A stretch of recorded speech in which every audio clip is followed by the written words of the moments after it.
Eh bien, bonsoir à tous et c'est toujours un plaisir d'être avec vous dans cette salle pour pouvoir enseigner la parole du Seigneur. Alors ce soir, je voudrais faire un cours tout à fait particulier. C'est un cours sur Shalom, sur Shalom. Un seul mot hébreu que je voudrais expliquer comment il fonctionne. C'est un mot qu'on a l'habitude de dire, peut-être pas ici tout le temps parce que c'est un mot hébreu et nous, quand on salue, on dit bonjour, mais en hébreu, on ne dit pas bonjour, on dit shalom. Donc, c'est un mot tout à fait particulier. Un mot particulier parce qu'il contient énormément de secrets. Donc, ce soir, le but de cet enseignement, de ce cours, c'est de révéler le secret de shalom. Comment ce mot fonctionne, qu'est-ce qu'il veut véritablement dire. Donc, en introduction, nous avons compris que la situation mondiale actuellement est une catastrophe et on a bien constaté que la paix dont le monde parle est une paix complètement euh, impossible. Et on se souvient que à l'époque du président américain Jimmy Carter, ils avaient fait un accord de paix. Et le plus étrange, le plus, je dirais presque amusant, c'est que cet accord de paix se faisait dans un endroit aux États-Unis qui s'appelle Camp David. Le camp David, c'est assez incroyable, parce qu'il va faire un accord de paix chez David, qui est le roi d'Israël, avec un monsieur qui n'en a strictement rien à faire des Juifs, et je parle de Yasser Arafat, et ce monsieur a signé un accord de paix, et ils ont fait un contrat, ils ont signé avec le ministre, le premier ministre israélien, et puis je vous expliquerai tout à l'heure pourquoi ce contrat et ce shalom qu'ils ont fait ensemble était un pur mensonge. Il y a un secret dans la Torah qui va expliquer comment shalom peut être une vérité et comment shalom peut être un mensonge. Donc, il y a plusieurs textes bibliques très étranges et je voudrais donc les décoder ce soir. Donc, aujourd'hui, on va parler de shalom et je voudrais juste lire un texte, mais tout à fait simple, que tout le monde connaît, je suppose, dans l'évangile de Luc au chapitre 10. Alors, on va prendre, c'est un texte tout à fait simple, mais on va se rendre compte au chapitre 10 au verset 5 que c'est un mot qui dépasse de loin ce qu'on peut imaginer. En général, même en Israël, quand on parle de shalom, on va aller dans une maison, quand on rentre chez quelqu'un, on le salue, on lui dit shalom. Quand on sort, on lui dit toujours shalom. Et puis, s'ils sont sympas entre deux, on dit encore shalom. Et c'est une salutation, tout simplement une salutation, comme chez nous, on dirait bonjour. La réalité, c'est que shalom a un sens beaucoup plus profond que simplement dire bonjour. Et donc, le but d'aujourd'hui, c'est d'expliquer comment fonctionne ce mot. Alors, on va faire, j'explique comment on va fonctionner ce soir pour expliquer comment fonctionne ce système. On va étudier le mot sur trois façons de base. Vous savez qu'en hébreu, et on parle d'hébreu, je ne parle pas de système traditionnel évangélique. Encore, je ne suis pas contre le système, pas du tout, je n'accuse personne dans ça. Je dis seulement qu'aujourd'hui, on fait un décodage hébraïque parce qu'on ne peut comprendre l'hébreu qu'en expliquant par l'hébreu. Et dans le système de Torah et de toute la Bible, d'ailleurs, même les évangiles traduits, il y a trois façons on peut comprendre un mot en travaillant de trois façons. En calculant sa valeur dans ce qu'on appelle dans l'ordinal, j'expliquerai après, dans le numéral et dans le plein. Et à chaque fois qu'on va utiliser un de ces trois systèmes, on va découvrir des secrets cachés. J'ai écrit ici au tableau les trois systèmes, le numéral, l'ordinal, le numéral et le système plein. Il y en a d'autres, mais on va aujourd'hui se contenter des trois systèmes parce que autrement ça va nous emmener dans des complications impossibles et qui sont pourtant extraordinaires. Nous savons tous, et j'en suis convaincu que tous nous sommes ici convaincus, que la Torah est la parole de Dieu et que cette Torah n'est pas le pur hasard. Je sais qu'il y a des commentateurs et des professeurs, même dans de grandes écoles comme le Collège de France et autres, qui essayent de prouver que la Torah n'a pas été écrite par Moïse et que la Torah a été écrite sur des centaines d'années et que même les prophètes qui ont suivi de loin la vie, la mort de Moïse, eux-mêmes ont écrit la Torah et on a repris, on a fait un méli-mélo pas possible, parce qu'il part d'un système qui est tout à fait surprenant, c'est que euh, parfois dans la Torah, vous avez remarqué qu'il y a 2 ou 3 fois le même récit. On explique la création du monde, par exemple, de 3 façons différentes, à 3 endroits différents. Alors ils sont partis du principe que, bon, si c'est écrit 3 fois différemment, c'est probablement qu'en fait, quelqu'un l'a écrit une fois, et puis quelques siècles plus tard, on a écrit autre chose, et puis encore plus tard, ou plus tard avant, je ne sais pas, on a écrit encore un récit de la Torah, on a pris les 3, on a tout mélangé, et on a sorti un livre qui s'appelle la Torah. Voilà. Comment fonctionne ce genre de système? Ce qui est tout à fait erroné, et je suis en train d'écrire donc une contre-argumentation contre ce principe qui en fait n'est pas du tout fiable. On ne peut pas concevoir la Torah hors de la notion où Dieu a dicté cette Torah à Moïse. Si la Torah avait été faite de cette façon, je ne vois pas la raison pour laquelle Moïse serait monté 40 jours sur la montagne dans une situation tout à fait particulière. Si c'est pour monter sur la montagne, je ne crois pas que Dieu lui aurait donné seulement une partie et puis que les autres parties seraient venues plus tard. Donc, bref, tout ceci dit, la Torah est donc un livre qui est révélé et l'apôtre Paul le dit clairement, toute écriture est inspirée de Dieu, utile pour convaincre, pour changer notre cœur, notre âme, notre esprit et pour nous bâtir. Donc, il faut quand même savoir que dans le texte de Torah biblique, ou même les prophètes et autres, tout est codé. Lorsqu'on lit les prophéties, c'est absolument surprenant. Il y a même des prophéties très compliquées et qu'on n'arrive pas véritablement à percer encore à ce jour. J'ai un cas tout à fait particulier, très compliqué, que je n'ai jamais su arriver à percer. C'est très progressif qu'on avance. Peut-être simplement le Seigneur ne veut pas qu'on le sache tout de suite. C'est probable aussi. Donc, aujourd'hui, j'ai compris que un seul mot de la Torah contient toute la puissance de Dieu. Un seul mot contient toute la puissance de Dieu. Et je dirais que le mot shalom, dont nous allons parler aujourd'hui, c'est un mot, je dirais, surnaturel. Nous ne devons pas confondre, donc, comme je l'ai dit, la paix d'en haut et la paix d'en bas. D'ailleurs, Yeshua a dit, je vous donne la paix, ma paix. La paix, ma paix, pas comme le monde donne. C'est-à-dire que le monde a une capacité de donner de la paix, mais ce ne sera jamais la paix de Dieu. Et cette paix des hommes est une paix extrêmement fragile, et on a constaté qu'il ne suffit pas de faire des accords de paix pour que la paix existe.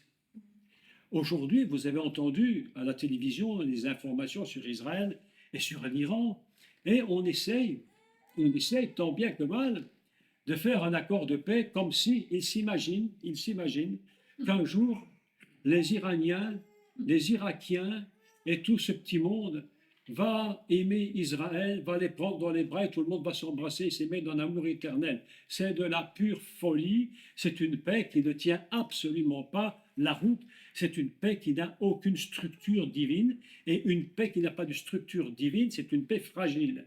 Et elle peut véritablement s'écrouler et même devenir un mensonge.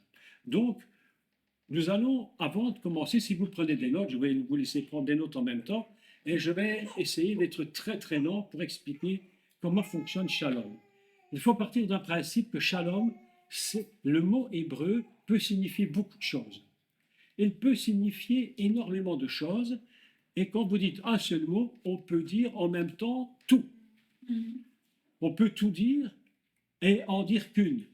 Donc, je voudrais en introduction de Shalom, avant de commencer par vous expliquer les secrets de Shalom, je voudrais vous expliquer, vous donner plutôt toutes les traductions possibles du mot Shalom. D'accord? Donc, si vous voulez, je ne sais pas qui prend des notes ou qui écrit, hein, tu écris, qui en a d'autres qui écrivent, vous écrivez. Je vais être très lent pour que vous écriviez.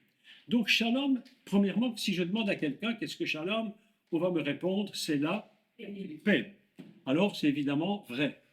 Hein, bien sûr que c'est la paix, évidemment. Mais le mot shalom signifie aussi achever.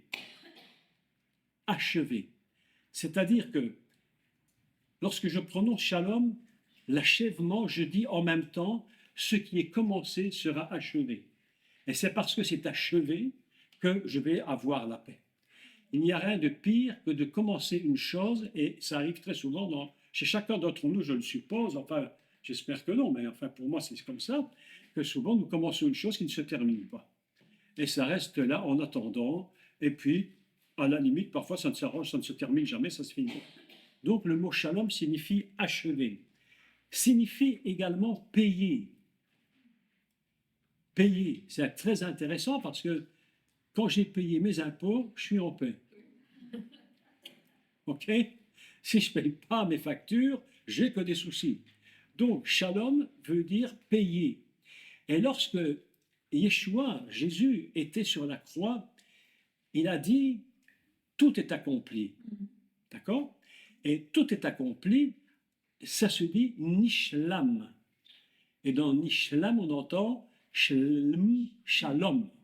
En fait, quand il dit tout est accompli, il dit tout est payé, tout est fini, c'est-à-dire qu'on rentre dans la paix. D'accord? Nishlam, ça veut dire tout est accompli, tout est payé, tout est fini. Le mot suivant, de la traduction de shalom, c'est rentable. Surprenant. Quelque chose qui est rentable. Je vous souhaite, dans ce que vous faites, que vous soyez rentable. C'est-à-dire que si tu es rentable, tu es content, donc tu as la paix, tu es heureux. La rentabilité, c'est une idée de shalom. D'accord? Donc, quand vous rentrez dans une maison, et d'ailleurs, je n'ai pas lu le texte, mais on va le lire tout de suite, il dit ceci, dans Luc chapitre 10 et au verset 5, verset que tout le monde connaît d'ailleurs, hein? C'est hyper connu. Dans quelque maison que vous entriez, écoutez le texte, c'est très intéressant, dites premièrement, vous ne le dites pas après, mais au moment où vous rentrez dans la maison, dites premièrement shalom. Et vous allez comprendre pourquoi, quand on le dit premièrement, il se passe quelque chose. C'est-à-dire qu'au moment où vous rentrez dans la maison et que vous annoncez le shalom, vous annoncez tout ce que je viens d'énoncer. J'annonce avec moi, mais vous allez voir le secret. Écoutez, c'est seulement l'introduction. Vous allez voir le secret du shalom. Il est incroyable. Incroyable. Ou plutôt très croyable. Plus que croyable. Le mot suivant de shalom, c'est perfectionner. Je te souhaite, quand je te dis shalom, que tu te perfectionnes. C'est pas beau ça? Je te dis, perfectionne-toi dans ce que tu fais. Perfectionne ta vie. Perfectionne tes réactions. Perfectionne ton âme. Perfectionne ton esprit. Prends soin de toi. Prends soin de toi. Perfectionner. Celui à qui je dis shalom, il va travailler de telle sorte qu'il va se perfectionner dans ce qu'il fait. D'accord? Jusque-là? Perfectionner. Le mot suivant est très intéressant parce que le mot shalom, ça signifie complet. Quelque chose qui est total. Il y a un verset de la Bible, je crois, dans le livre de Genèse, où il est dit, que je ne vais plus me rappeler exactement du texte, mais lorsque Jacob revient avec tout ce qu'il possède, on dit qu'il était complet. En fait, il était shalom. Quand tu es complet, on dit que tu es dans la paix. Tout est fini. C'est une complétude des choses. Shalom, c'est complet, d'accord? Vous imaginez ce qu'un seul mot veut dire, hein? On continue. Shalom signifie intact. Je te souhaite d'être intact, de ne pas te faire prendre dans des pièges, de te faire démonter la tête, je ne sais par qui. Je te souhaite d'être intact dans ton âme, dans ton corps, dans ton esprit. C'est pourquoi, lorsque tu es intact, tu es shalom. C'est beau, ça. C'est pourquoi j'aime beaucoup l'hébreu, parce qu'un seul mot dit tout en même temps. Alors, si tu devais dire tout ça en même temps à quelqu'un quand tu rentres chez lui, je te souhaite d'être complet, d'être intact, d'être en même, les gens diraient ce type, il est fou. Donc, on concentre tout et on dit shalom, ça veut tout dire en même temps. Et vous allez voir comment ce que je dis ici, ces mots-là vont prendre une proportion qui va vous dépasser la tête. Parce que ces mots, ce n'est pas que des mots. Il y a un secret caché derrière. Et lorsque j'étais en train d'étudier, je réfléchissais sur les textes hébraïques et puis je calcule les mots, je les cherche, je cherche les racines, je cherche les mots. Et tout à coup, je suis tombé sur le secret du secret. Et j'ai dit, ça, je ne peux pas laisser passer. Il faut absolument que je fasse un cours sur ça. Et c'est pourquoi je me suis mis au boulot et à l'ouvrage pour vous annoncer ce que je vais vous annoncer. Maintenant, on pose les bases et après, j'explique tout la puissance des mots. J'étais arrivé où? Intact. Le mot shalom veut aussi dire, dans une mesure, fidélité. Et fidélité en hébreu, c'est le mot qui est l'émouna, qui produit en français le mot amen. À chaque fois qu'on dit amen, on dit littéralement je te souhaite la foi. J'adhère à ce que tu dis, c'est-à-dire émouna, c'est la foi. D'accord? L'émouna, c'est la foi. Donc, shalom a un sens de fidélité, de foi. C'est magnifique. Je rentre chez toi et je te dis, je te souhaite d'avoir la foi. C'est magnifique, ça. C'est merveilleux. Et puis, le mot se confier. Je me confie. Shalom, c'est-à-dire, je viens dans ta maison. Écoutez bien, c'est très intéressant. Je viens dans ta maison. Je me confie en toi.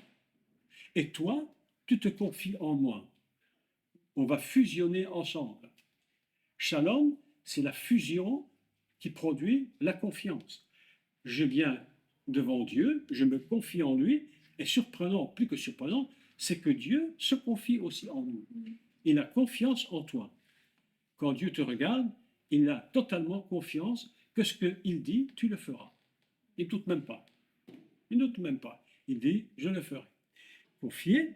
Et aussi, un mot très intéressant, c'est le mot réconcilier. La notion de shalom, c'est la réconciliation. Si tu vas chez quelqu'un et que tu es en guerre ou en quelque différend, pour ne pas dire trop grave, alors si tu lui dis shalom avec la puissance d'en haut, c'est un mot qui produit de la réconciliation. Tu ne peux pas souhaiter à quelqu'un la paix, le bonheur, la tranquillité si tu le détestes. Donc le mot shalom a aussi un sens de réconcilier. Et souvent dans nos maisons, nous avons besoin du shalom de réconciliation. Parce que même dans les couples, même dans les familles, les parents, les enfants, les maris, les épouses, il y a tellement de choses qui se produisent dans une vie, c'est pas vrai? Mais tellement de choses qui se produisent, qui peuvent produire des problèmes, des difficultés, des incompréhensions, des combats. Et quand on dit shalom venant du ciel, ça produit une réconciliation. Ça, c'est très important. Alors, il y a aussi un mot qui est le mot qu'on appelle shlemut. Shlemut, c'est, écoutez, c'est la perfection. Shalom veut dire je te souhaite la perfection. Ça, c'est merveilleux. Merveilleux. Donc, maintenant, Shalom, évidemment, c'est un des noms de Dieu. Dieu a, dans la Torah, 70 noms. Nous en avons un ou deux. Moi, je m'appelle, de mon prénom, je m'appelle Jacques Léon, de mon père qui s'appelait Léon, mais je m'appelle Jacques Léon II. Mais dans la Torah, Dieu possède 70 noms. Et Shalom est un de ces noms. C'est pourquoi, lorsqu'on prononce Shalom, en réalité, on va chez quelqu'un et on lui prononce le nom de Dieu. Quand je rentre chez toi, je prononce le nom de Dieu en te disant Shalom. Si tu me réponds Shalom, nous fusionnons le nom de Dieu. Alors expliquons un peu maintenant le mot Shalom, comment il fonctionne.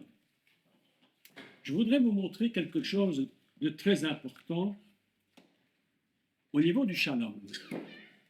Shalom s'écrit de cette façon. 4 lettres. Et vous allez constater une chose intéressante, c'est que la première lettre, elle a 3 branches. La première lettre de Shalom, c'est 3 branches. Et lorsque nous sommes connectés avec Dieu, nous allons fusionner avec lui le shalom d'en haut avec le shalom de notre propre personne. C'est-à-dire que nous allons faire une fusion des lettres. Écoutez bien, le décodage est assez surprenant. Et quand je fais une fusion du shalom, comment peut-on faire, comment peut-on lier deux choses en même temps, deux choses différentes en hébreu? Comment peut-on lier? Parce qu'il y a un secret dans l'hébreu, c'est la façon de lier les choses. En français, nous avons un mot, lien, qu'on apprend dans toutes nos écoles. D'ailleurs, quand on fait de la conjugaison, de la grammaire, on apprend le mot lien. Avant, à mon époque, on ne disait pas le mot lien, on a simplifié maintenant. Et le mot lien, en français, c'est le et. Si je dis toi et moi, c'est-à-dire que toi et moi nous lie. Ce qui nous lie, c'est ni toi ni moi, c'est le et. C'est ça qui va nous lier. Et en hébreu, il y a une lettre que j'appelle la lettre de l'alliance. Et la lettre de l'alliance, elle est très simple à écrire. Elle s'écrit comme ceci, regardez. Cette lettre s'appelle Vav. S'appelle Vav. C'est la lettre de l'alliance. Je dis Ani, V, elle s'appelle V, se prononce V, Ata, toi et moi. Mais pourquoi je vous explique ça? Pour vous expliquer le secret du shalom. Shalom, c'est trois branches, le shin, vous avez vu?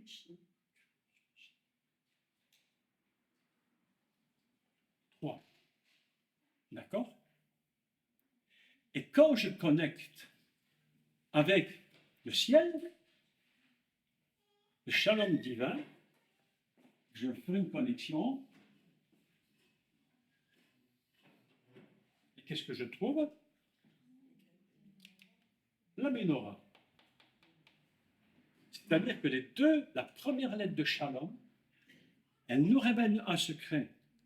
Elle nous dit, lorsque le shalom de Dieu est uni avec l'humanité dans le shalom d'en bas, et que nous nous connectons Dieu et nous produisons la lumière. Le shalom produit la lumière incréée, la lumière d'en haut. C'est une fusion entre ce que moi j'ai du shalom, ce que Dieu m'a donné du shalom, et ce que lui, il est le shalom. Et nous fusionnons ensemble. Cette première lettre-là produit la menorah, c'est-à-dire la lumière.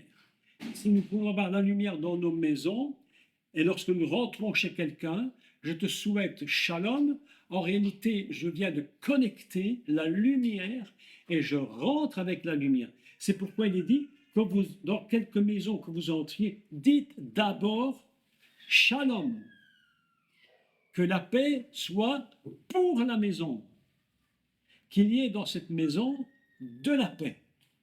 Et comment produire cette paix? Par la connexion et la lumière d'en haut. Sinon, c'est impossible. D'accord? Vous comprenez ça? La première lettre de la Torah, c'est donc cette première lettre de Shalom. Le Shin, cette première lettre, Shin, ici, c'est la 21e lettre de l'alphabet hébreu. Elle est très importante parce que c'est la lettre qui précède la dernière lettre, le Tav, qui, elle, signifie mettre le sceau de Dieu.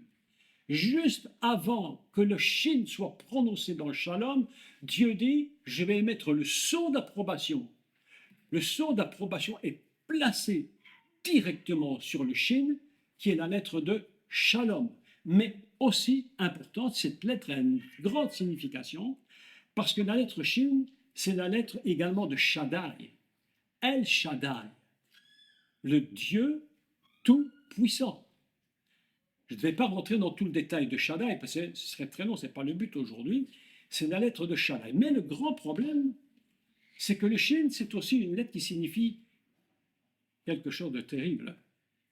Elle signifie Sheker. Et Sheker, Vous savez ce que c'est? C'est le mensonge. Lorsque nous prononçons shalom sans connecter le divin, il y a une scission et le shalom qui devrait être la connexion divine devient la lettre de sheker et du mensonge. Et c'est la raison pour laquelle je vous disais en introduction que lorsqu'ils font des accords de paix, et qu'ils signent des contrats de paix, en réalité, ils prononcent le sheker, c'est-à-dire le mensonge. Et lorsqu'on a posé la question à Yasser Arafat, à l'époque, vous voyez, ça date, je crois que c'est dans les années 70-80, quelque chose comme ça, mais ça date déjà beaucoup. Lorsqu'ils ont fait des accords de paix et qu'ils ont signé, en réalité, cet accord de paix, c'était un accord de mensonge. Parce que lorsqu'on a posé la question à Yasser Arafat, mais lorsque vous aurez votre État palestinien, et lorsque vous aurez Jérusalem, la moitié de Jérusalem, qu'est-ce que vous allez faire? Il a répondu, après les accords de paix, avoir signé, serré la main, il a dit, je prends tous les Juifs et je les jette à la mer. Autrement dit, je les noie. C'est-à-dire que le shalom, lorsque ce n'est pas connecté pour produire la lumière d'en haut, le shalom produit le mensonge. Et vous allez voir un texte tout à l'heure, mais qui est tellement inimaginable. Un texte qui se trouve dans le prophète Jérémie, que nous allons lire tout à l'heure, et qui vous montre comment on peut tromper son monde, avoir tous les aspects divins. On peut avoir même les aspects de l'alliance que Dieu fait.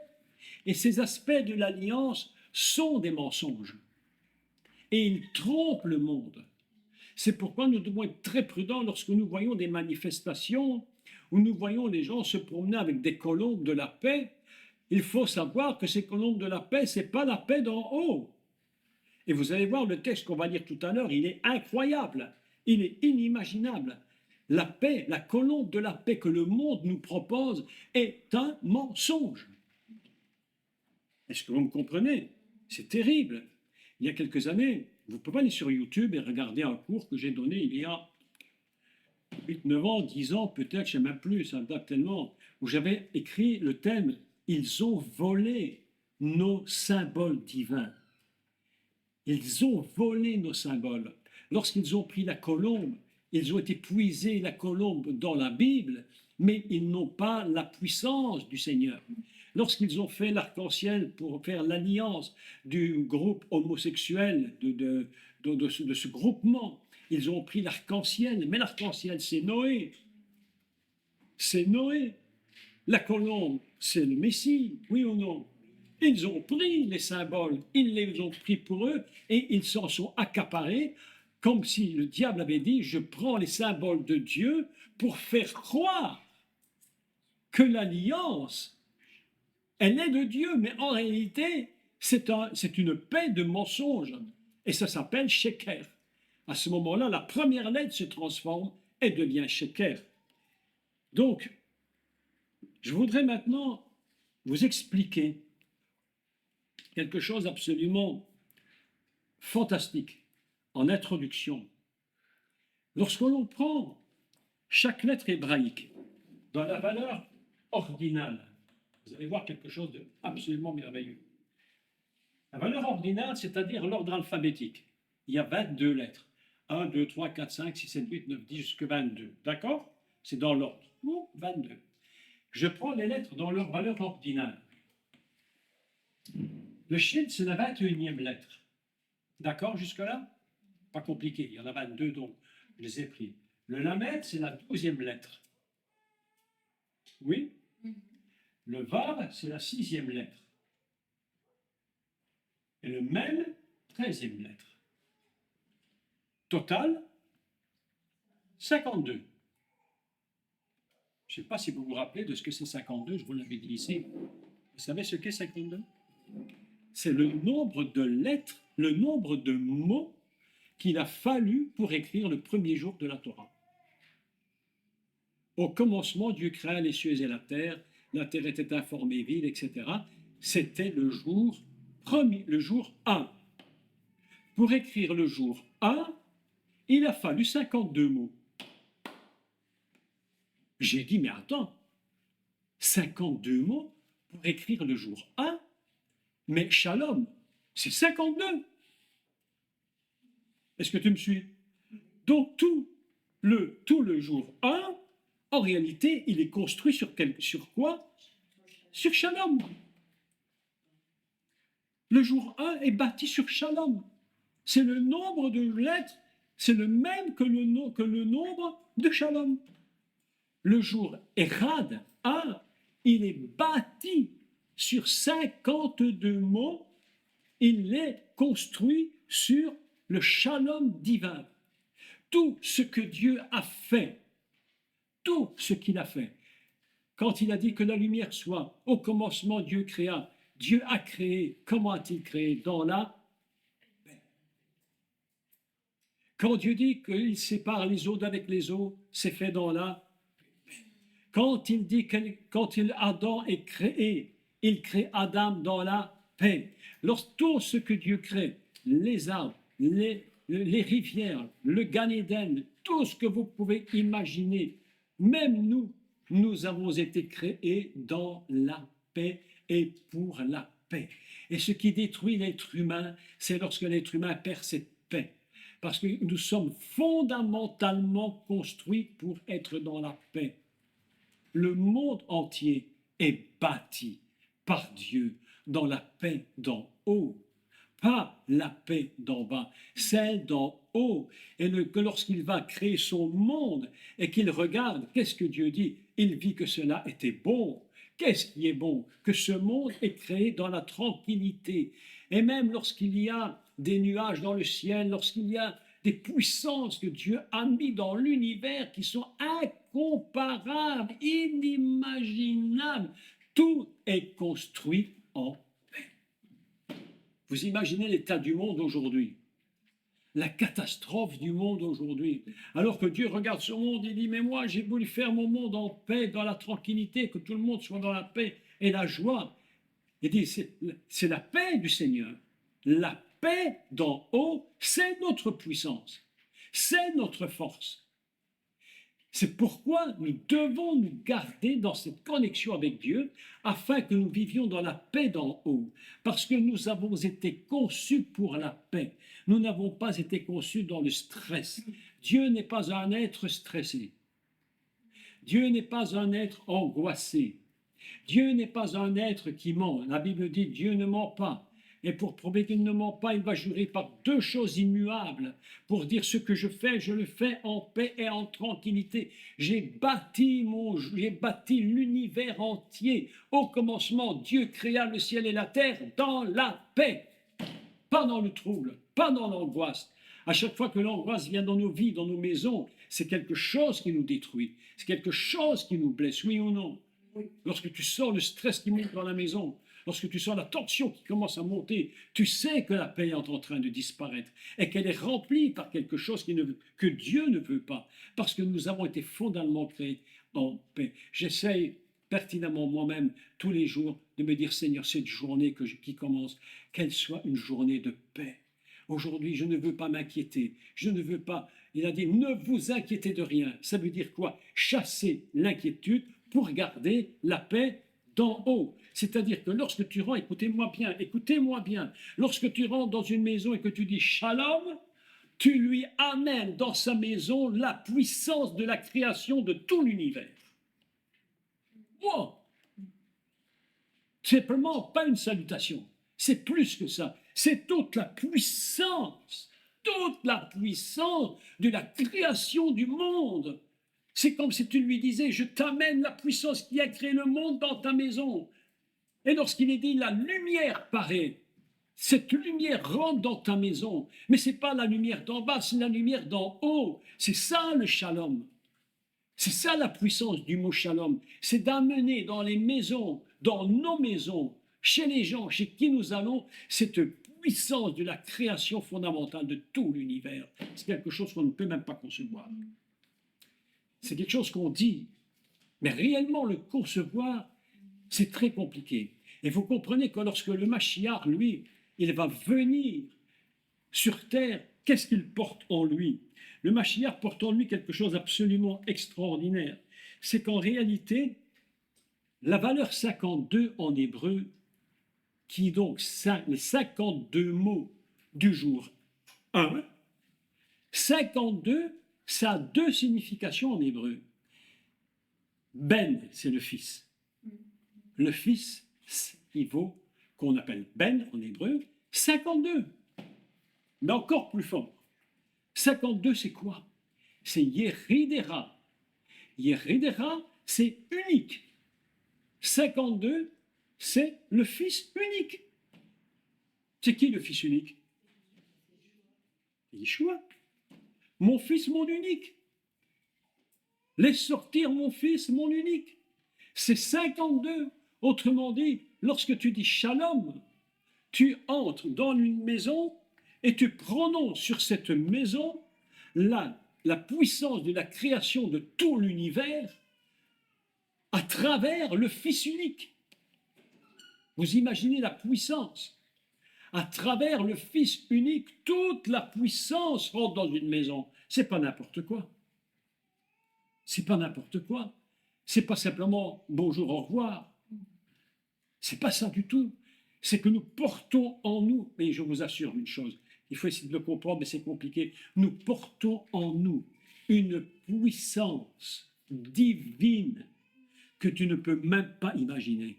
Si nous pouvions prendre conscience de cette puissance divine qui nous habite et qui est la puissance qui a créé toute chose et qui n'est produite qu'à travers la paix, mes amis, vous verriez notre entourage changer, transformé. Les gens nous chercheraient pour la paix. Le jour où les gens vous cherchent pour la paix, les gens vous cherchent parce qu'ils sentent en vous qu'il y a quelque chose qui sort de vous et qui produit la paix. Et qu'est-ce qu'elle produit? La réparation.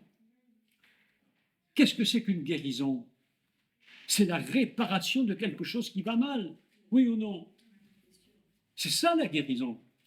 La guérison de l'âme, c'est réparer l'âme. La guérison de nos esprits, c'est réparer nos esprits. C'est cette capacité de rentrer et de guérir. Dieu a cette capacité de nous ramener dans l'état fondamental. Par quoi? Par la parole. Shalom. Quand je dis shalom, toute la puissance, on ne se rend pas compte, est en train de se déverser. Vous rentrez dans une maison avec le Fils unique, avec la lumière incréée, et vous apportez dans cette maison cette puissance. C'est pourquoi Yeshua dit, quand vous rentrez, dites premièrement, shalom. Et s'il y a des malades, ils seront guéris. Wow. C'est-à-dire que la notion du shalom, elle est extraordinaire. Si tu cherches dans ce texte-là, je ne crois pas que tu vas le trouver, ce n'est pas dans Luc. C'est dans un autre évangile. Vous rentrez, vous saluez, s'il y a des malades, guérissez les malades. Je me souviens que mon épouse, on était en France, je ne sais pas si c'est ici que je l'ai dit, enfin bref. Et je répète, et nous étions dans une famille qui n'était pas du tout croyante, qui était croyante mais catholique, extrêmement catholique. Et ils nous avaient reçus parce que personne ne nous recevait. Mais eux étaient tellement gentils, ils nous ont reçus, et ils ne nous connaissaient même pas, on ne s'était jamais vus. On s'est croisés à l'arrêt de bus, tout simplement, je ne raconte pas toute l'histoire, mais enfin bref, ils nous ont reçus. Dans la maison, c'était des vierges partout, des Saintes Maries, des tout, enfin, une histoire pas possible. Mais enfin, ils nous ont reçus, on était, et lorsque nous sommes rentrés, il y avait là un enfant, nous avons dit shalom, que la paix rentre dans cette maison, que la puissance de la création du monde rentre dans cette maison, que la lumière du Fils unique rentre dans cette maison. Shalom. Et il y avait un enfant malade. Cet enfant, depuis la naissance, ne dormait pas. Et la mère était épuisée. Elle pleurait. Elle dit, mais je ne peux plus continuer, je ne dors plus. Ça fait des jours et des jours. Cet enfant est malade. Mon épouse a dit, mais ne t'inquiète pas. Ne vous inquiétez pas, amenez l'enfant. Et le lendemain matin, j'ai emmené l'enfant. Et on lui a imposé les mains. On a dit que cet enfant soit guéri. Shalom. Réparation. Réparation. On change tout. On amène. Qu'est-ce que nous amenons? Moi, pas moi. J'amène la puissance de la création de l'univers. Rachel, tu te rends compte? Nous portons en nous la puissance de la création de l'univers. Mais c'est incroyable. Et nous rentrons dans cette maison et nous imposons les mains à cet enfant. Ces gens n'étaient même pas plus croyants que ça. Hein. Même pas plus. Ils croyaient dans la Vierge. Marie, Saint-Antoine, Saint-Villon, tous les machins, l'or de Lourdes et tout ce que tu peux imaginer. On a dit, Seigneur, tu nous as dit rentrer, bénissez. Et nous avons pris pour cet enfant, mes amis. Le lendemain, l'enfant dormait. Plus jamais de problème. Pourquoi? Parce que ce chant est si puissant. Il y a une telle puissance dans le mot. Il y a une telle connexion de lumière avec le ciel. Il y a une telle présence dans ce mot shalom. Parce que shalom, c'est quelque chose de très, très particulier. C'est créer ce que Dieu fait. Et nous le faisons avec lui. J'aime la parole du Messie qui dit à ses disciples, mais il dit, homme de peu de foi, pourquoi avez-vous douté? Pourquoi doutez-vous? Vous avez en vous une puissance que vous ne connaissez pas. Mes amis, tout à l'heure, après-midi, je donnais cours sur l'Épître aux Romains, et je leur ai dit ceci, vous savez, il faut qu'on passe dans une autre dimension concernant le Messie. Beaucoup de gens ont un Messie catholique. Beaucoup de gens ont un Messie protestant. Beaucoup de gens ont un Messie évangélique. Un Messie historique. Mais nous ne connaissons pas vraiment ce Messie-là, sa véritable existence. Il est une puissance de création incroyable. Paul va dire une chose incroyable. Il va dire que par cette puissance de création, qui est le shalom, il dit tout existe par lui. Rien n'existe sans le Messie. Tout est fait par lui, avec lui, pour lui. Rien n'existe sans lui. Et c'est ça que nous portons en nous. Tu comprends ce que je te dis? Nous portons ça en nous. Mais nous avons besoin de comprendre qui il est. Je ne viens pas ici parler du Messie pour parler de lui seulement en tant que l'homme. Je viens ici parce qu'il est une substance divine incroyable qui existe, vivante, vraie. Et je me suis entouré de cela. Et je suis impénétré de cette puissance. Et la parole est tellement incroyable que le Messie, il est dit de lui qu'une puissance sortait de lui. Et il guérissait les malades. Les malades se jetaient sur quoi? Ils se jetaient sur le réparateur. Ils se jetaient sur le réparateur. Parce que le réparateur, c'est celui qui est le Fils unique, celui qui possède la valeur 52 de la création de l'univers. Est-ce que vous me comprenez? Est-ce que vous comprenez ça? Shalom, c'est le commencement du monde. La deuxième lettre de Shalom, le Lamed. Et le Lamed, c'est une lettre qui signifie, ça vient de la racine hébraïque limoud, qui signifie enseigner, apprendre, conduire. Dans le mot Shalom, il y a le shin, et puis il y a la capacité d'apprendre de Dieu, d'enseigner et de conduire le peuple. Shalom, ce n'est pas seulement la salutation, c'est aussi dans cette structure-là, dire je suis capable d'être enseigné de Dieu. Et je suis capable d'enseigner ceux qui m'écoutent. Je suis capable d'apprendre. Je suis capable de conduire l'humanité qui m'entoure, les gens qui m'entourent, vers le Créateur. Shalom, ça veut dire je vous conduis et je vous enseigne dans la paix de Dieu. C'est ça, Shalom. Tu comprends? Pas seulement bonjour, au revoir. Lamed, la deuxième lettre, c'est la lettre de la connaissance, de l'enseignement, d'apprendre de Dieu. Ça, c'est Shalom. La troisième lettre, c'est la lettre Vav, la lettre du lien, la lettre qui nous lie. Et qu'est-ce qui lie dans le jour 1? Il y a une chose extraordinaire dans le jour 1 de la Torah, c'est que Dieu va faire un lien, des séparations, Dieu sépare et il met au milieu un lien. Dieu sépare la lumière d'avec les ténèbres. Dieu sépare les eaux d'en haut avec les eaux d'en bas. Et Dieu sépare et il met des liens pour que les choses qu'il sépare puissent être rétablies. Shalom, c'est rétablir, créer des liens de rétablissement, connecter l'humanité avec Dieu, connecter le malade avec le guérisseur. C'est ça, Shalom.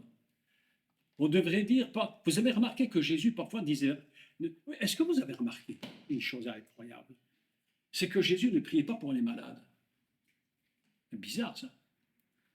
Est-ce que vous avez vu une seule fois Jésus prier pour les malades? Comme nous le faisons nous? Non. Pourquoi? Parce qu'il est lui-même le lien qui connecte la personne avec le Créateur. Dis seulement un mot. Un seul mot. Dis seulement un mot. Va. Shalom. Va. Vas-y. Et son serviteur était guéri. Puissance incroyable. Puissance incroyable que nous avons. Puissance que nous avons. Nous étions en France pour Shavuot, Pentecôte, et une dame est venue avec son enfant, je crois, ou quelqu'un de sa famille, je ne sais plus trop. Elle est venue vers moi, elle a dit, mon enfant, ou je ne sais plus, est malade. Je lui ai dit, je me rappelais de la parole du Seigneur, tu sais. Je lui ai dit, va, ton enfant est guéri. Vas-y. Rentre chez toi, ton enfant est guéri. La puissance d'un seul mot. La lettre du lien, le vav, qui connecte la personne avec son créateur, le malade avec le guérisseur, l'inquiet avec l'homme de paix. Ça, c'est Shalom. C'est cette troisième lettre. Et le même, la quatrième lettre, le même, c'est ce qu'on appelle une lettre magnifique. Même, c'est la lettre qui signifie Maïm. C'est quoi Maïm? Qui se souvient? C'est de l'eau. Maïm, c'est l'eau. Et il est dit, et Dieu sépara les eaux d'avec les eaux. Il y a les eaux en haut et les eaux en bas. Et la lettre de Shalom, c'est Maïm. Et la lettre du dessus, c'est la connexion. Dieu connecte les eaux avec les eaux. Ce serait le sujet d'un autre thème. Shalom, c'est ça. Connecter les eaux d'en haut avec les eaux d'en bas. Shalom, c'est Shaddai. Shalom, c'est la puissance qui produit cette paix incroyable. Alléluia. La valeur 52, je répète, la valeur 52, c'est le nombre de mots du jour 1. Le jour 1 contient en lui tout l'univers. Il contient en lui toute la puissance de la création. Tous les jours qui suivent sont groupés dans le jour 1. La création du monde est fondée sur la paix. Je vous donne ma paix. Je vous donne la paix, ma paix. Pas comme le monde donne. Parce que la mienne, c'est pour ça qu'il y a deux explications. Je vous donne la paix. Écoutez bien, le texte est magnifique. La paix, celle d'en haut. Ma paix, dit Jésus, celle que moi je suis en bas. Et moi, je suis le lien entre les deux. Et c'est pourquoi le Meshiach, lorsqu'il se promène, il est à Jérusalem, en Israël, il est la lumière. C'est pourquoi il est écrit dans le prophète qu'une grande lumière paraît. Tu connais ce texte? Une grande lumière paraît, c'est la connexion entre Shalom d'en haut, Shalom d'en bas, il est Mashiach, il est le Messie, et il produit cette paix. Mes amis, je vous dis un secret, chers sœurs, nous possédons ces choses, aussi puissants que le Mashiach. Nous possédons la même puissance Daniel. Nous possédons, et nous avons, à cause de cette paix, de Shalom, nous avons la capacité de contrôler les choses et de déterminer les choses. Et lorsque nous avons prononcé les choses, elles doivent s'accomplir. Elles doivent s'accomplir. Nous ne sommes pas inférieurs. Dieu nous a donné la même puissance que le Messie avait. Il est le prince de la... Il est le prince de la paix. C'est lui qui porte cette paix en lui. Vous imaginez, lorsque tu rentres quelque part et que tu prononces ce mot, si il est prononcé dans une connexion divine totale, mais au moment où tu rentres dans cette maison, mais il se passe quelque chose. Ça ne peut pas être autrement. Nous ne sommes pas des gens neutres. Nous sommes des gens qui portons en nous la lumière du monde. Nous portons la paix du ciel. Et ce monde a tellement besoin de paix d'en haut. Les gens aujourd'hui sont stressés. L'autre jour, je vais à la banque, à la poste pour un courrier, je ne sais plus quoi. Et ah oui, j'attendais un colis un courrier qui venait d'Israël. Et ce courrier n'arrive pas. Et alors, une fois, deux fois, il n'arrive toujours pas. Je vais à la poste demander des renseignements. Et je dis à la dame, à la postière, je lui dis, est-ce que vous pourriez me dire s'il y a encore des communications avec Israël? Parce que c'est compliqué avec Israël. Et, là-dessus, elle enchaîne. Et je vois la femme dans le trouble. Elle était inquiète, angoissée. Elle me dit, vous voyez ce qui se passe là-bas, la catastrophe. Et les gens sont dans l'angoisse. La postière était dans l'angoisse. Et nous, qu'est-ce que nous faisons? Nous devons porter la paix à ces gens angoissés. On est dans un monde de stress, un monde d'angoisse, un monde terrible, où les gens ne savent plus où donner de la tête, ils ne savent plus ce qu'il faut croire. Est-ce qu'on dit la vérité là? Est-ce qu'on a dit là? Tout ça crée le trouble. Et nous portons la paix du ciel. Nous devons apprendre à nous connecter avec le Seigneur et porter la puissance de la création du monde. Alléluia. Je voudrais vous parler maintenant. On pourrait encore dire beaucoup de choses, mais il faut avancer un peu, sinon on ne va jamais se terminer dans cette histoire. Je voudrais maintenant vous parler de la valeur numérale. Qu'est-ce que c'est la valeur numérale d'un mot? La valeur numérale d'un mot, c'est la valeur de chaque lettre de 1 à 9, puis de 10 à 90 et de 100 à 400. C'est pourquoi chaque lettre va porter une valeur, pas seulement dans l'ordre ordinal, mais une valeur qu'elle porte en elle. La lettre Shin est la 21e et elle vaut 300. Écoutez bien, vous allez entendre quelque chose de très surprenant ici. 300. La Lamed vaut 30. C'est sa valeur numérique dans la Torah. D'accord? 30. Le Vav, il vaut 6 dans sa valeur numérique. Le Mem vaut 40. D'accord? C'est ainsi qu'on calcule. Comment est-ce qu'on fait? 1 plus 3 égale 4, 1 plus 2 égale 3, et 30, on rajoute un 0, c'est comme ça qu'on calcule. Le total nous fait 376. Écoutez bien ceci, parce que ici, il y a un secret. 376, c'est quoi 376? C'est le mot tsipor, qui signifie un oiseau. Quel est l'oiseau qui porte la paix? La colombe. Lorsque, écoutez ceci, c'est absolument fantastique. Est-ce que vous vous êtes déjà posé la question, pourquoi la colombe apparaît-elle sur Jésus? C'est une belle histoire, hein? Jésus prend son baptême, le ciel s'ouvre, la colombe descend, elle se pose sur Jésus, et Jean dit, l'Esprit m'a révélé que celui sur qui tu verras la colombe se poser, tu sais que c'est lui qui est le Messie. Hein, c'est ça qui est écrit. La colombe se pose. Quelle est la valeur de l'oiseau? Et c'est quoi 376?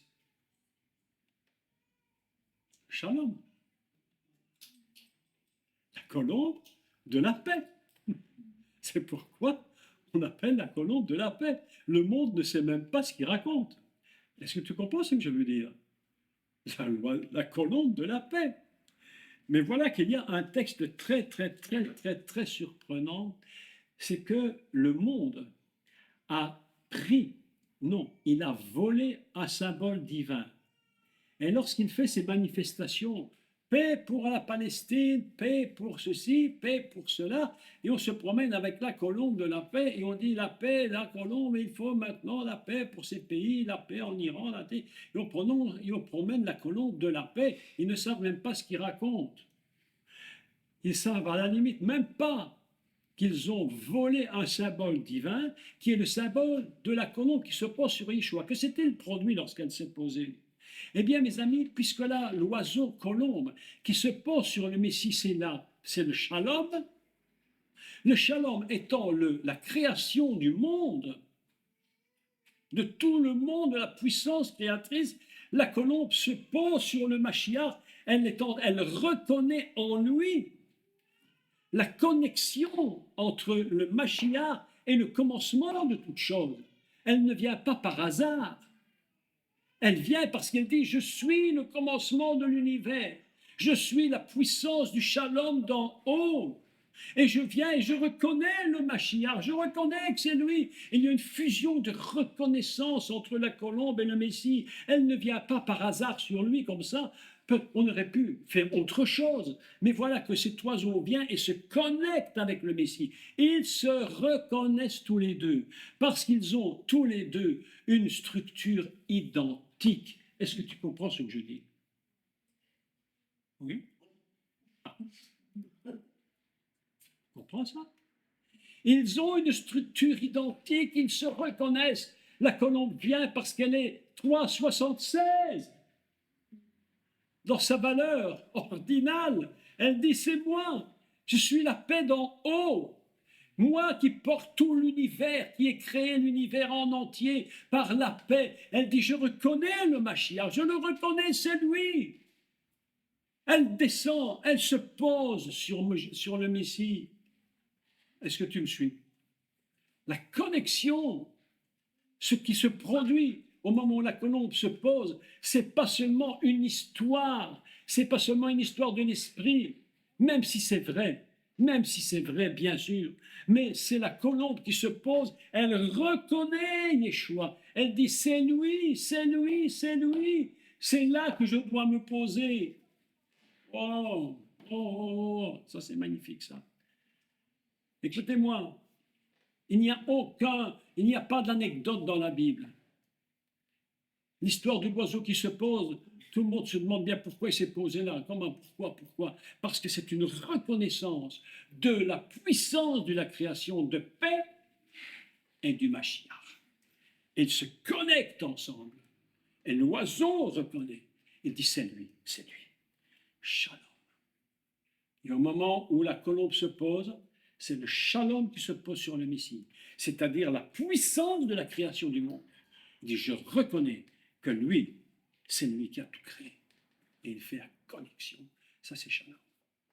Puissant shalom. Un mot exceptionnel. Un mot absolument fantastique. Un mot qui dégage l'onction de Dieu, la puissance de la création. Je suis en train de leur expliquer, quand on rentre chez quelqu'un, qu'est-ce qui se passe? Qu'est-ce que nous portons quand nous disons shalom? Je leur explique. Ce n'est pas seulement bonjour, mais c'est la puissance de toute la création. Shalom, 52. 52 mots de la Torah. Toute la Torah est créée dans la paix, dans notre intimité. Oh, extraordinaire. Et lisons un texte ensemble maintenant très surprenant. Le texte probablement le plus surprenant de tout le prophète Jérémie. Un texte incroyable. Et nous lisons dans Jérémie 46, 16. Jérémie 46, 16.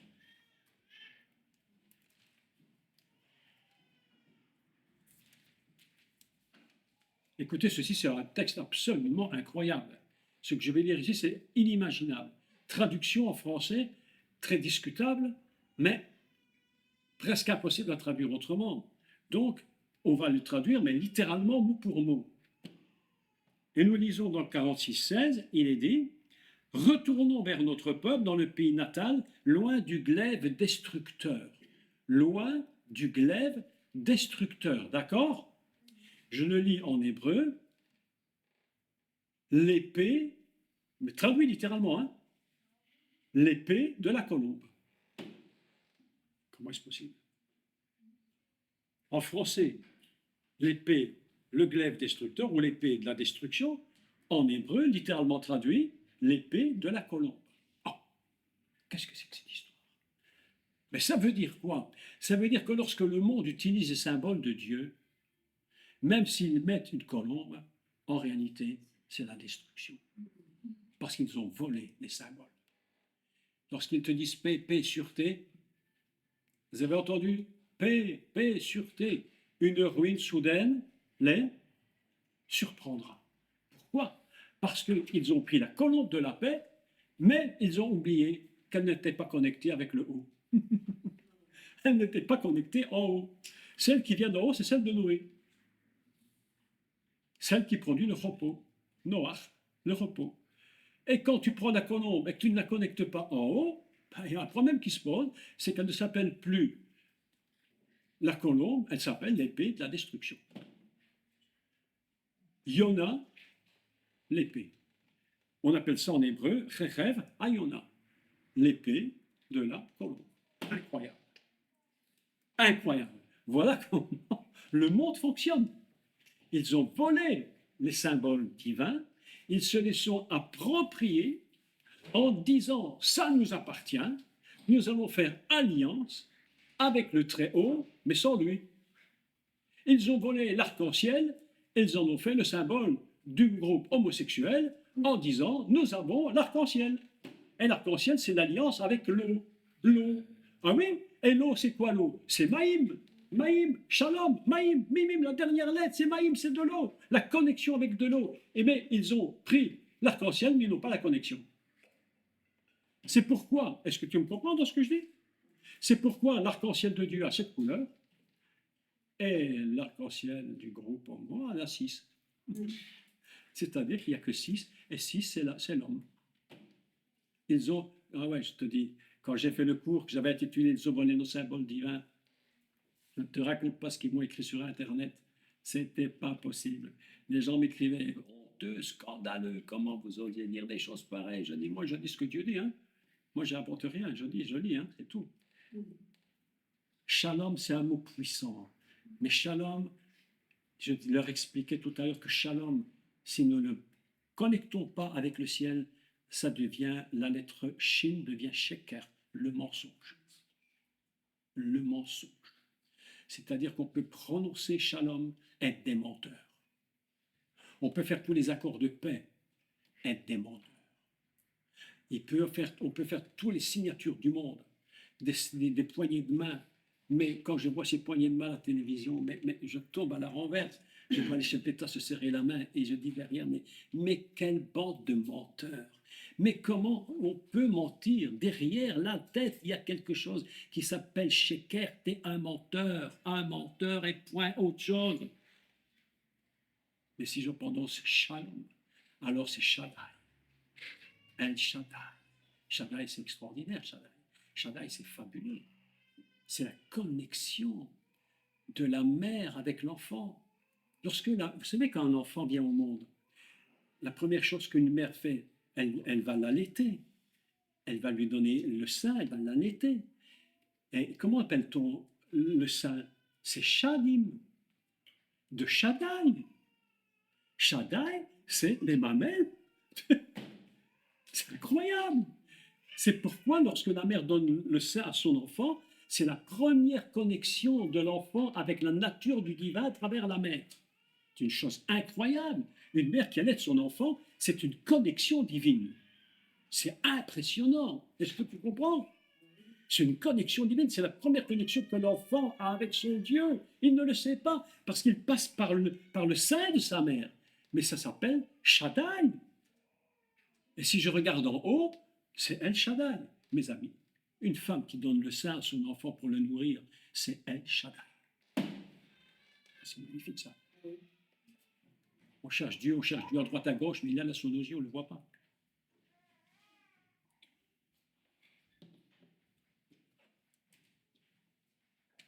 Shalom, la puissance incroyable de l'oiseau qui reconnaît son Messie. Et la colombe vient, elle dit, je t'ai reconnu, Yeshua, alors je me connecte avec toi. Wow.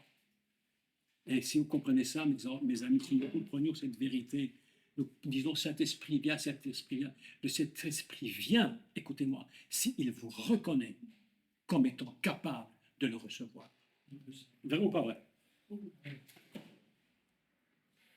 Il vient s'il vous voit connecté avec la capacité, s'il reconnaît en toi celui sur lequel il peut s'opposer. Je me pose une question, je me demande si c'est pas pour ça qu'il écrit, je ne sais pas, entre guillemets, n'imposez pas les mains avec précipitation. Tout le monde ne peut pas recevoir la gloire.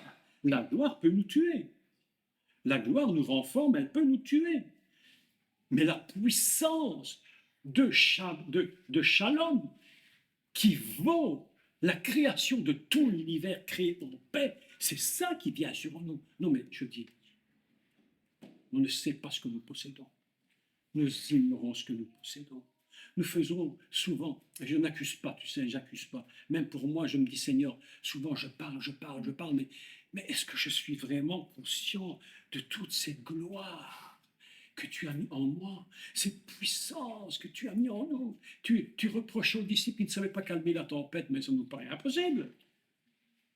Non, ça nous paraît impossible. Dit, homme de peu de foi, pourquoi vous doutez? C'est à vous de le faire. Pourquoi vous nous plaisez? Parce que vous avez ce que moi j'ai. Nous avons ce qu'il a. Et comment et qu'avons-nous? La puissance de la création qui est libérée dans les 52 mots du jour 1 et 52, c'est la valeur de Shalom. Shalom, c'est la création. Tout est créé tout est créé en paix. Oh, ce matin, j'ai prié, j'étais là dans moi, j'ai dit Seigneur, Seigneur, je veux vivre cette vie-là. Je veux vivre cette vie-là. Je ne veux pas vivre une vie au rabais misérable. Je ne veux pas vivre un Saint-Esprit misérable au rabais. Je dis Seigneur, Seigneur, est-ce que tu me reconnais pour venir te poser? Est-ce que tu me reconnais en toi? Est-ce que tu vois en moi ce que tu vois là-haut? Et que nous puissions nous fusionner ensemble. Les amis, on n'est plus dans un Jésus évangélique. On n'est plus dans un Jésus catholique. On n'est plus dans un Jésus salutiste. On n'est plus dans ça. C'est fini. Il faut arrêter. On est dans la connexion du Seigneur vivant et réel. C'est ça que nous cherchons. C'est ça que nous voulons. Je me disais, Seigneur, est-ce que tu me reconnais? Est-ce que tu me reconnais? Et si j'entends la voix du Seigneur qui me dit, oui, je te reconnais, je dis, ah, ça va. Est-ce que tu te dis la vérité? Une puissance. Shalom, c'est puissant. C'est pas simplement une salutation. Quand tu rentres, tu libères la puissance qui crée l'univers. Et c'est pourquoi il a dit, quand tu rentres, dites premièrement Shalom, et l'univers est en train de se déployer, et il dit alors, guérissez les malades dans la paix. Wow. Et ce Shalom devient le guérisseur de l'angoissé, et il produit le miracle en paix. Jésus a dit, je vous donne la paix. Et puis il dit, écoute la subtilité du texte, magnifique, subtilité du texte hébraïque. Je vous donne la paix et je vous donne ma paix. La menorah, le shin à droite, le shin à gauche, liés. Je vous donne la paix, je vous donne ma paix. C'est la menorah, c'est la lumière. Incroyable. C'est fabuleux. Shalom, c'est une puissance. Une puissance. Si je rentre chez toi, je dis Shalom. Vincent, Shalom. Tout se déverse dans ta maison comme un torrent de création divine, surnaturelle. Et s'il y a un malade, que les malades soient guéris. Arrêtons de nous compliquer la tête. Arrêtons de nous compliquer la tête. Arrêtons de nous compliquer la tête. Comment guérir les malades? Mais comment guérir les malades? Mais je ne sais pas comment guérir les malades. Je ne suis pas médecin, moi. Mais toi, Shalom, tu sais. Parce que tu reconnais. Toi, tu fais la connexion entre la paix et tu guéris celui qui est malade. Et tu guéris celui qui a des problèmes. Tu es la paix. Le secret, je crois que le grand secret des enfants de Dieu, c'est de vivre dans la paix du ciel. Je vous donne ma paix. C'est donc connexion. Oh, la question que Dieu pose, est-ce qu'il nous reconnaît? J'espère. Troisième chose, écoute, celle-ci, elle est C'est fort, très fort, extrêmement fort. J'aime tout ce qui est extrêmement fort, puissant. Vous savez comment je suis. À un moment donné, j'explose de joie parce que je me dis, Seigneur, tu es trop grand. Et tant d'années limiter le Seigneur. Il faut éclater notre être. Il faut sortir de l'Égypte, d'un Égypte d'incrédulité, d'un Égypte de méconnaissance de Dieu. Il faut être libéré de l'Égypte qui nous tient fermés dans la méconnaissance. Et on le dit, mais on est enfermé. En Égypte, le peuple d'Israël était en Égypte, enfermé dans cette ferme, dans cet espace-là. Et ils croyaient en Dieu, mais ils étaient enfermés. On peut croire et être enfermé, mais il faut briser l'Égypte et se lever et aller vers le Seigneur. Dans la valeur pleine, qu'est-ce que c'est qu'une valeur pleine? C'est-à-dire que chaque lettre hébraïque a sa valeur propre. Par exemple, Aleph, la première lettre, vaut 111. Parce que quand on écrit Aleph et qu'on calcule tout, ça fait un chiffre. Et on a une valeur pleine. Donc j'ai calculé les trois valeurs, numérale, ordinale et pleine de Shalom. Comme ça, le mot explose. Et dans la valeur pleine, nous avons le Shin, vaut 74, le 360. Le Lamed vaut 74, le Vav vaut 12, et le Med vaut 80, valeur totale 526. Écoutez la suite. Écoutez la suite, c'est incroyable. 526, la valeur pleine de Shalom. Première valeur 52, deuxième 376, dernière 526. Vous savez, c'est ça, c'est un truc incroyable. C'est le premier mot de la Torah qui vaut 526. Le premier mot de la Torah qui vaut 526, c'est le mot qui moutenu, qui signifie à notre ressemblance. Shalom, Dieu dit, c'est à notre ressemblance. Quand il crée Adam à notre ressemblance, il dit, je te crée Shalom. Tu comprends? Tu sais? Il l'a fait à notre image, à son image, à sa ressemblance. Dieu dit, Kid Moutenu, valeur, Shalom. Premier mot de la Torah qui vaut cette valeur. Dieu dit à Adam, quand je t'ai créé en paix. Je t'ai créé parce que je suis le Dieu de paix, mais je te crée parce que je suis le Dieu de paix. Je ne peux produire qu'un être de paix. C'est-à-dire que tu es paix. Tu es paix. Tu n'es pas trouble. Tu n'es pas angoisse. Tu es la paix. Parce que nous avons été créés ainsi. C'est pourquoi l'homme qui perd la paix tombe malade. Psychologiquement, spirituellement, physiquement, enfin, c'est tout un enchaînement incroyable. Et c'est pourquoi le Seigneur, lorsqu'il meurt sur la croix, nous ramène au début, comme si Dieu nous remettait au début, là où tout est paix, et où notre âme est libérée des stress. Les chrétiens, sont stressés comme pas possible. Angoissés comme pas possible, ma chère sœur, c'est terrible. J'ai l'impression que le monde est moins stressé que les chrétiens parce qu'eux, ils se disent j'ai Jésus, mais ça ne marche toujours pas. Le monde, il s'en fiche complètement, il ne croit pas en Jésus, donc ça ne va pas. Mais le chrétien, il a un problème dans sa tête, il dit je devrais, mais ça ne va pas, c'est pire. Je vois des chrétiens pire que le monde. Pire que le monde. Pire que le monde. Et là, on amène les nouveaux convertis dans nos églises. Et c'était Osborne, le grand évangéliste Osborne, qui disait quand vous avez amené les gens dans vos églises, vous les rendez pires après qu'avant. Non, pas ici, je ne veux pas. Pas ici, pas ici. Nous sommes des gens de paix, parce que nous avons été créés, qui moutez-nous à notre ressemblance. Premier mot qui vaut 526. Et 526, dans la valeur pleine, c'est Shalom. C'est pas beau, ça? Oh, aïe, aïe, aïe, aïe. Ça, c'est absolument, absolument très, très, très, très, très puissant. Mais c'est pas fini, écoutez, je termine. On va rentrer dans une histoire de fou. Incroyable. Je cherche et je cherche et je cherche et je calcule et je trouve. Il est écrit, écoutez ceci, et prenez note. Bereshit 2.10, Genèse 2.10, valeur 526. Trois mots qui valent 526. Écoute bien, c'est surprenant.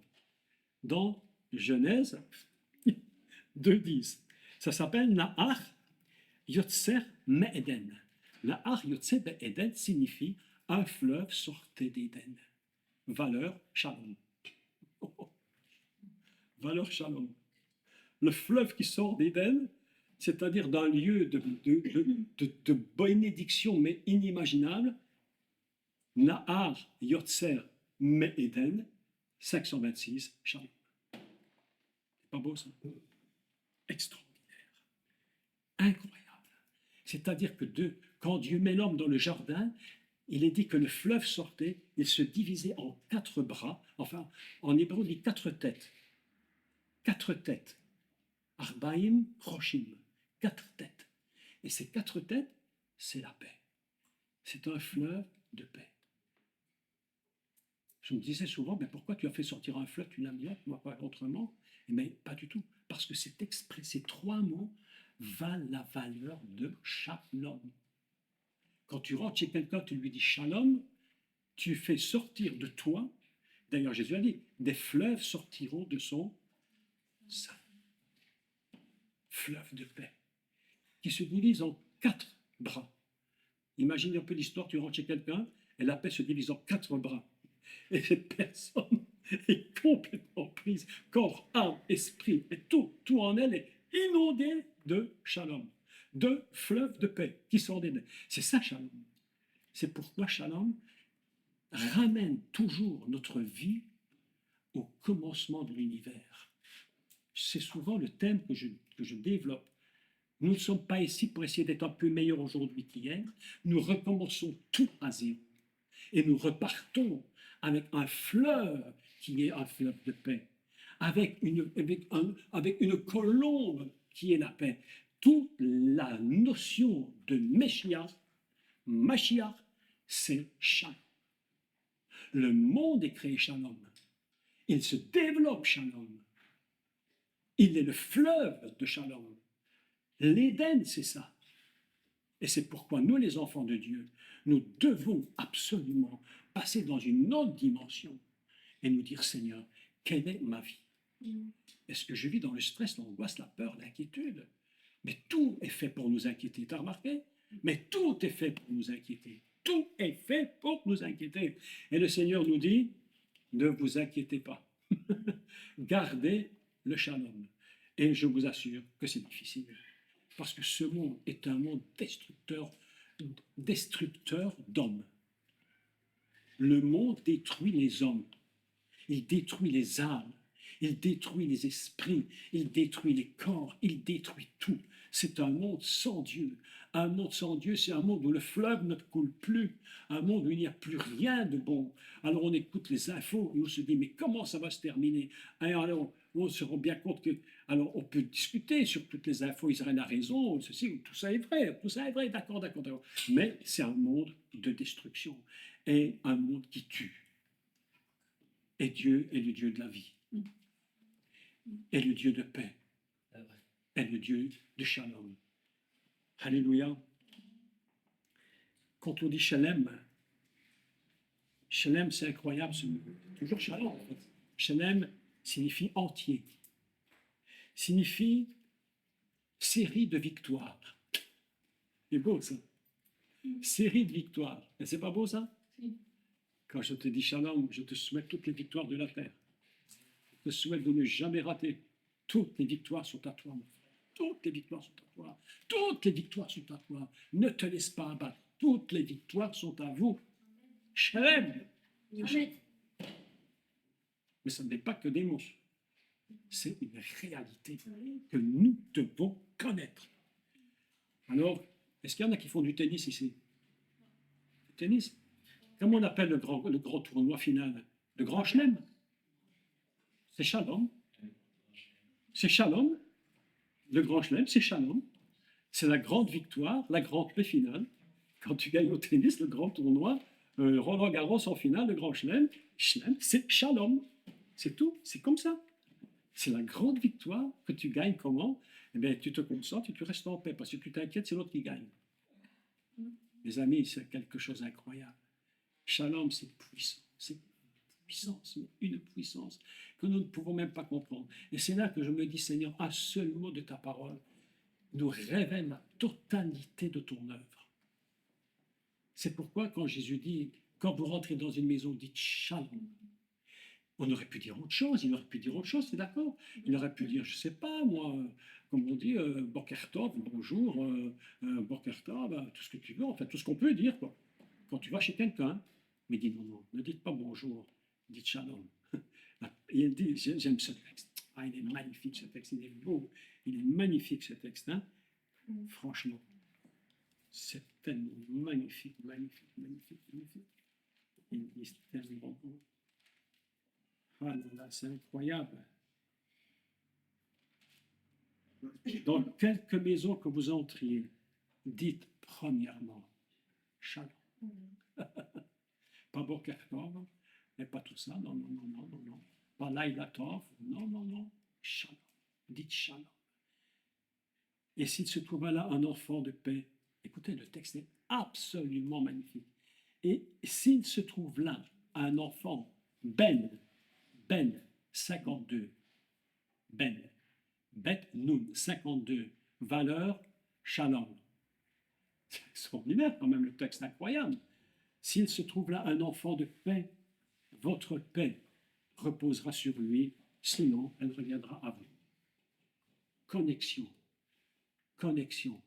Nous rentrons dans une maison et si nous annonçons shalom, la connexion se produit. Et au moment où elle se produit, se libère la puissance de Dieu et le miracle. Demeurez donc dans cette maison-là, mangeons et buvons ce qu'on vous donnera, car l'ouvrier mérite son salaire. Alléluia. C'est incroyable. Lorsque j'ai étudié sur Shalom, je me suis penché sur le mot, je me suis dit, je vais étudier comment ça fonctionne, un peu voir les valeurs, comment les racines sont données, qu'est-ce que toutes ces racines hébraïques signifient. Et en fait, c'est une suite incroyable de mots qui nous propulse littéralement dans une bénédiction, mais qui dépasse l'imagination. Shalom nous ramène au commencement où tout a été créé par Dieu.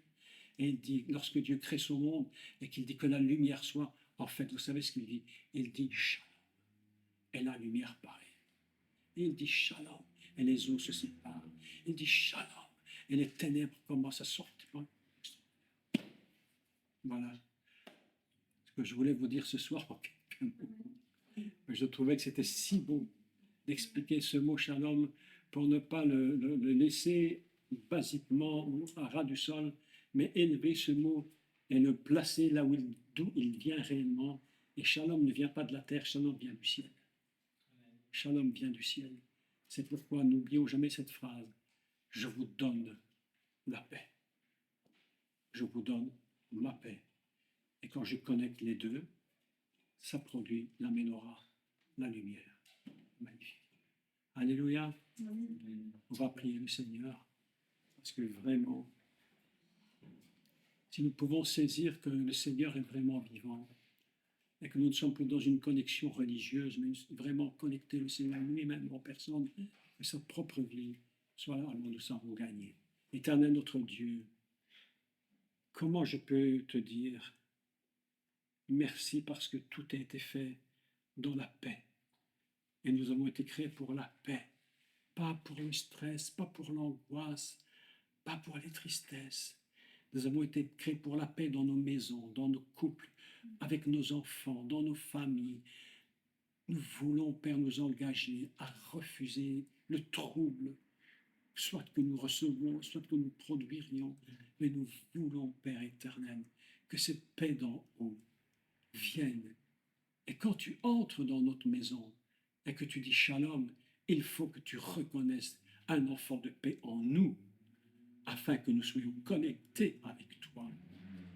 Père céleste, merci, parce que Seigneur, nous croyons et nous voulons que tu nous reconnaisses, afin que le shalom descende sur nous et que nous fusionnons avec lui dans la douceur, la simplicité du cœur, et que se produisent par là les puissants miracles, les guérisons, la paix du ciel pour nous, une âme tranquille, un cœur en repos, une pensée libre, Seigneur, sans être oppressé par quoi que ce soit. Je te prie pour ton peuple ce soir, ô Père, afin que nous tous, nous vivions cette vérité, cette véritable shalom qui vient du ciel. Père, bénis cette Église, bénis ce lieu, et qu'il soit remplis de cette véritable paix, celle qui vient de toi. Au nom de Yeshua, nous avons ainsi prié. Amen. Amen. Amen, mes bien-aimés. Amen. Amen.